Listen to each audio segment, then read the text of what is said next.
move straight to it. The 2021 appropriation bill has just been signed into law and presented to the two chambers of the Nigerian National Assembly by President Muhammadu Buhari. Predictably, the signs are looking up for some people while some people are looking down.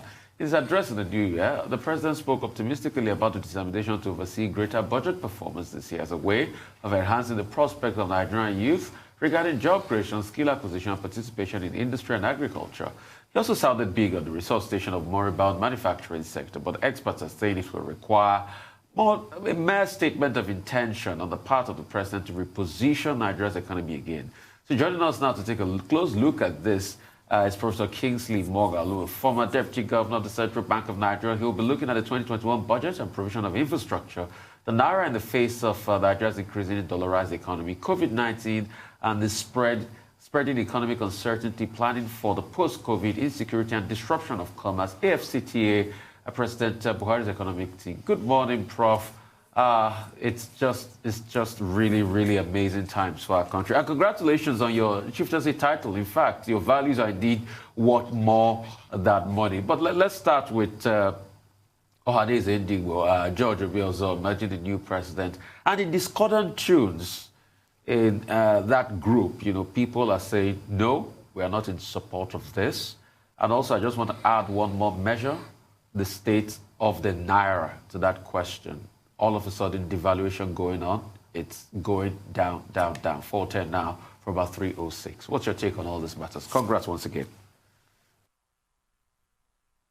Well, thank you. Thank you very much, Rufai.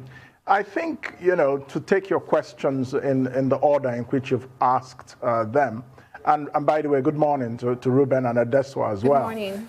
Now, you talked about the Ohanaeze election, right? Yes. The election of Dr. Professor George Obiozor as Director General of Ohanaeze Ndigbo, I think is a very good outcome for the Igbos as an ethnic and socio-cultural group in Nigeria. He is a very, very accomplished man intellectually in terms of public service as well, former ambassador to the United States, Israel, and Cyprus. He's been a Director General of the Nigerian Institute of International Affairs, and so on and so on and so on. So, but I think at this time in Nigeria, the Igbo people need leadership that is of a very high level in terms of, again, understanding of how leadership and politics and governance works, in terms of international exposures. And so I understand that there are some discordant tunes, yes. This happens everywhere. It's not unique. Whenever in Nigeria's ethnic or socio-cultural groups, there are always dissensions. We've seen it in the north between the Arewa groups and the Northern Elders Forum. We've seen it in the Southwest, for example, when Professor Banji Akintoye emerged as the leader of the Yoruba nation, the Yoruba World Congress, I think is the name, and so on. So this is not unusual. I do not know the full details of the basis of the protests, but I would ask those who are not happy to consider the larger interest of the country, to consider the larger interest of the Igbos as an ethnic group, and, kind of sheath their swords and come together. That's what I would say. But I think overall, Professor George Obiozor emerging as President General of Ohanaeze Ndigbo is not a bad thing at all. It is a good thing for the Igbos. The Naira, like I said, the Naira, the state of the Naira, the devaluation. Oh, the state of the Naira. Well, the Naira is just one reality of our lives, and the Naira keeps falling in value because we are pursuing an economic policy that is not grounded in any clear philosophy. We have not yet been able to get right the balance between the state and the marketplace in Nigeria. And that's why, despite Nigeria crawling with brilliant economists, our economy keeps going backwards. So the Naira's problem is that the central bank is trying to control the price of the Naira in the market. And it is subsidizing. In fact, the Naira is on steroids from forex interventions from the banks, and this is bringing down our foreign reserve levels significantly. When the market itself perceives that the actual value of the currency vis-a-vis foreign currencies like the dollar and so on is subsidized, a massive parallel market will naturally develop, and investors will have hesitation in investing in the Nigerian economy, and there will in fact be a lot of capital flight. That's what's happening. I have advocated that the Naira should be valued on the basis of a market-determined flexible exchange rate. You can put it in a very simple way: float the Naira. It's a controversial proposition, but I say that it is better than what we're going through. And it will yield results that are positive for Nigeria if it is planned properly and executed properly. What do I mean by that? You do not just continue to devalue the Naira without reforming trade policy. You have to float the Naira to create an incentive for exports to earn foreign exchange. Right now, so long as the Naira continues to be subsidized, you're creating an incentive for an import-dependent economy, which is what Nigeria has been for the past 50 years. And so that will just continue for as long as we continue with the way we're going. But if you float the Naira, you create an incentive for exports. But that's not enough. What you do is that you go to trade policy and begin to use tariffs on imported luxury items in such a way that their price in the market will be significantly higher than locally produced goods. That will create an incentive for buying Nigerian manufactured items in the Nigerian market, and at the same time create an incentive for exports. Meanwhile, people who are very wealthy and can afford it can import champagne and drink it, so long as they can pay the price. I don't care. Well, but if the strategy for saving the Naira is that straightforward, why is the Nigerian government not adopting that strategy? Considering the fact that some of the things you said have also been recommended by IMF, by World Bank, and other economists. Why is the Nigerian government not towing that path? What are those considerations restraining them? And then secondly, the budget 2021. Some analysts have hailed it as a budget for economic recovery, particularly in the season of COVID-19. Some have said President Buhari has been able to bring some certainty to the budget process, the budget cycle. But yet, we're told that this is a deficit budget. Out of 13.8 trillion naira that is budgeted, about over 5 trillion represent deficit. Do you consider that budget 2021 a budget of economic recovery, as some analysts have said? Well, let's begin with your question about if all I have said about the Naira is so straightforward, why is it not happening? It's not happening because of a number of reasons. One is a political reason. Nigeria's politics is driven by a greed for power at the center for the purposes of rent seeking. There is a lot of rent seeking that is going on in or concerning the Naira. If you keep the Naira subsidized, if you create different exchange rates for different types of businesses for the Naira, you are not creating a level playing field in the financial markets. So, and there are people who profit from these arbitrage opportunities. And many of them are powerful, politically connected people who have a very important influence on political decision-making, which of course influences economic decision-making. So our economy is suffering because of our politics. That's number one.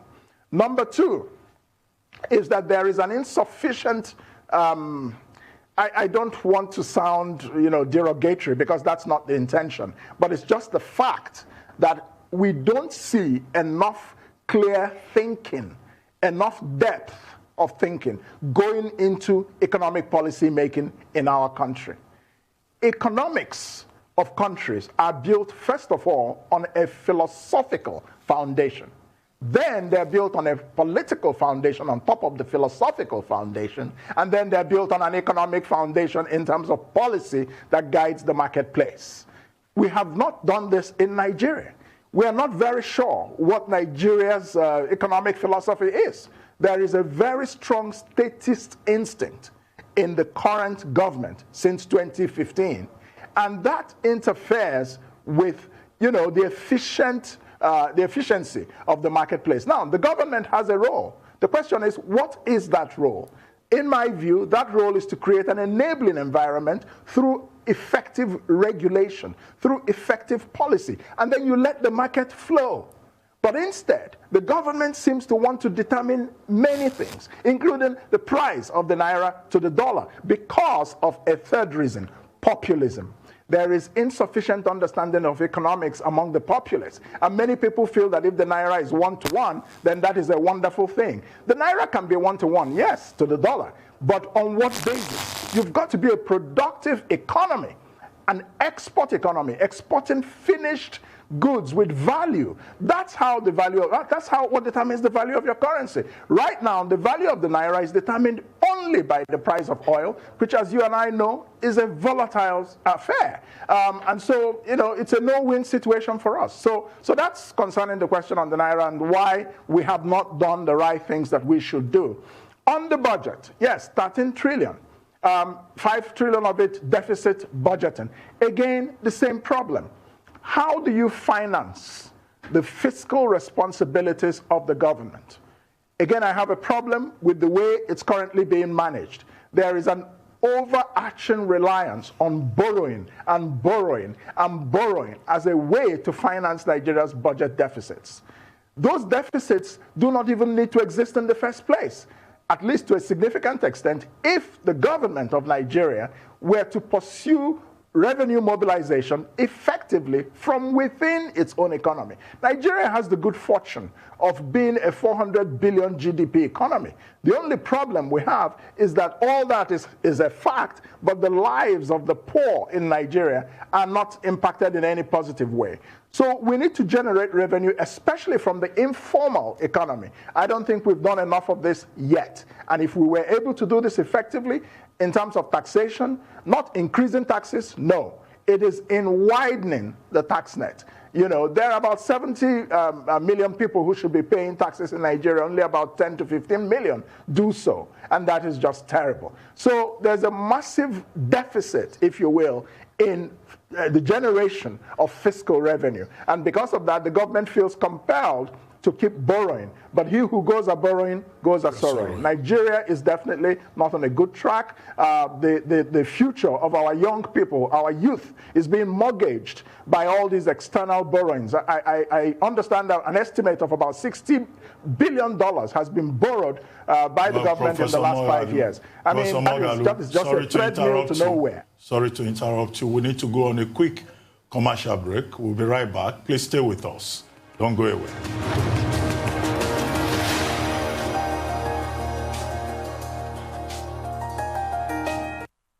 Welcome back to the morning show here on the Arise News channel. Still with us is Professor Kingsley Moghalu, former Deputy Governor of the Central Bank of Nigeria. Professor Moghalu, sorry to interrupt you earlier on. We needed to take that commercial break. If you may just continue from where you stopped. Yes, well, no, certainly I understand. I mean, I was just saying that the penchant of the Nigerian government for endless borrowing is a treadmill to nowhere, and is mortgaging the future of Nigeria's youth. And I really worry about the consequences of this type of economic management. However well-intentioned it may be in terms of a desire to build infrastructures, and that is important, but I think we can more efficiently finance it from our domestic resources. I think we can do better at saving. There's a lot of waste in the government, the cost of government. The government is so bloated. Political office holders cream off a lot of Nigeria's fiscal resources for their upkeep.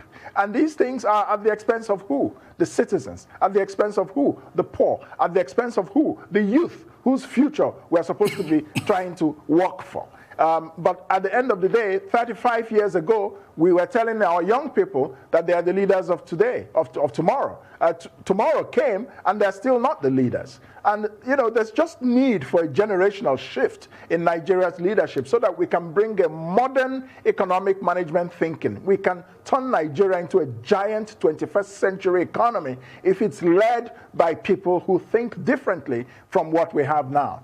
So I think the solutions are obvious, and if the government itself will not do what is necessary to make these changes and these corrections, then I think the responsibility is on the citizens themselves at the next electoral cycle to not repeat the kind of mistakes they've made in the past, because elections have consequences. You know, if you plant beans, you will get beans. You cannot plant beans and get rice. Indeed. Well, Professor Moghalu, the issue of weak Naira and the currency adjustment downward or devaluation has been a challenge plaguing the Central Bank of Nigeria for a very long time. Even when you were serving there, some have said the Naira fell for about 200% between the period of 2009 and 2014. What was it that you did then that is not being done now, if anything? Well, first of all, we, introduced, a flexible, managed floating rate for the Naira, whereby we said we will manage the Naira within a certain band. But remember that those times were very different from today. We could do that because the price of oil was high. The price of oil was average of about $100, between $70 and $100 for most of that period. The recommendations I'm making for now are based on the reality of today and the future. We are not going to be returning to the era of $100 oil price anytime soon. It's a pipe dream. The age of oil is vanishing into the past. By 2052, most oil, proven oil reserves would have been exhausted.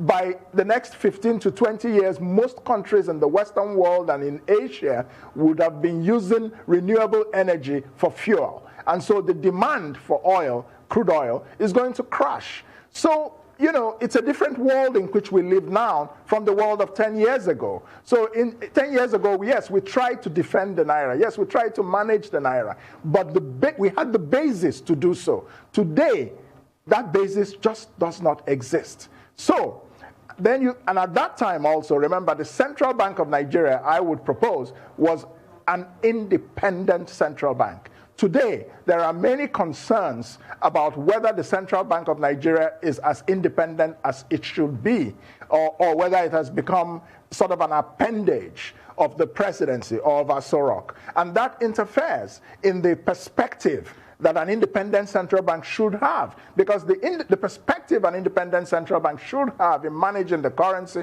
in monetary policy, and in other policy areas sometimes goes against the grain for politicians who are populist in their thinking, and they want short-term gain, and they don't care about what happens in the long term. They think only about the next election, not the next generation.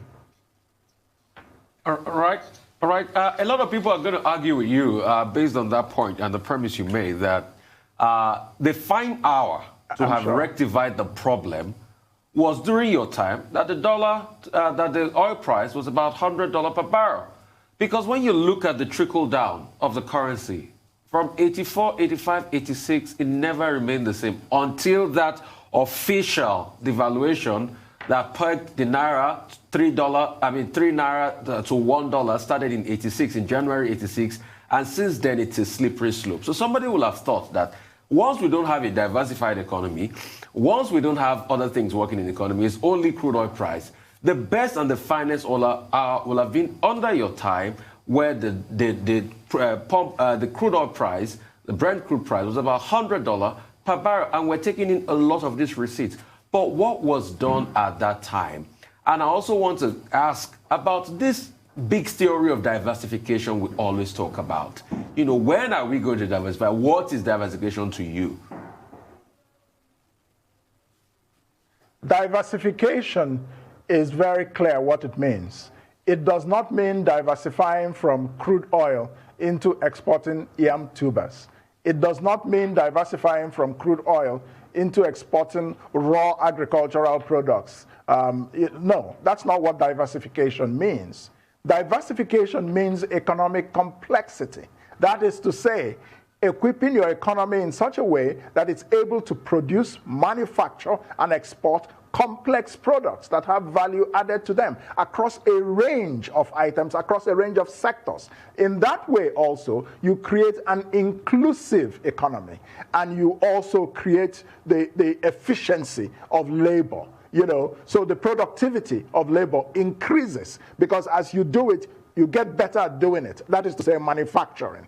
And it's able to employ many more people than are employed today. So these are the areas that we look at when we talk about economic diversification. So it's very simple. It's a very simple thing. We have not done it for many reasons.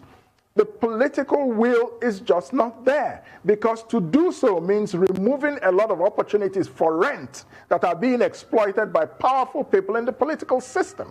That's the reason it hasn't happened. It also hasn't happened because, again, as I said, the understanding of economics and economic wealth creation by Nigeria's political leaders is very weak. And if the leadership at the top does not understand what needs to happen and has the political will to do it, people who are so-called technocrats or experts will not be able to do it. Because if they try to do it, they get in the way of vested interests, and those vested interests will shut them down. Okay, so this is what the problem is. From 1986, let me finish this point. It's a very important point. You see, there is this aspect about trade policy that I have been talking about. If you keep devaluing the Naira and devaluing the Naira, whether in our time or in any other time, but you don't change trade policy to be able to take advantage of the devaluation, then the devaluation, as has been the case in Nigeria, ultimately just doesn't help. It just makes life more difficult for Nigerian citizens while continuing to encourage an import-dependent economy. So trade policy, trade policy, trade policy. Industrial policy, industrial policy, industrial policy. These are the missing elements, and they're not under the control of the central bank. Okay, so like I said before, the best time to have, done the fix was when oil, during when you were in the central bank, Deputy Governor of the Central Bank, was selling at $100 per barrel. Because when you check from 84 up to 86 up to this time, that was the best time, because oil price has never grown higher than that in the past 40 years in Nigerian history. So why did you do it then? Rufai, you're missing the point. I'm talking about trade policy and industrial policy. Those are not within the remit of the central bank. And we have always had problems with those aspects of Nigeria's economy. So it doesn't matter what the central bank did in our time or did not do. We did what we could because we could, because we had the forex to be able to manage the value of the Naira. But the other side of the economy, which is not managed by us, has not yet addressed this problem. So the difference now is that unlike us, they don't have the luxury we had, and yet the problem remains. So we have to go a different route. Well, that's the point I'm trying to make. Very quickly before we wrap this up. Yes, you've been talking about trade policy, trade policy. Sure.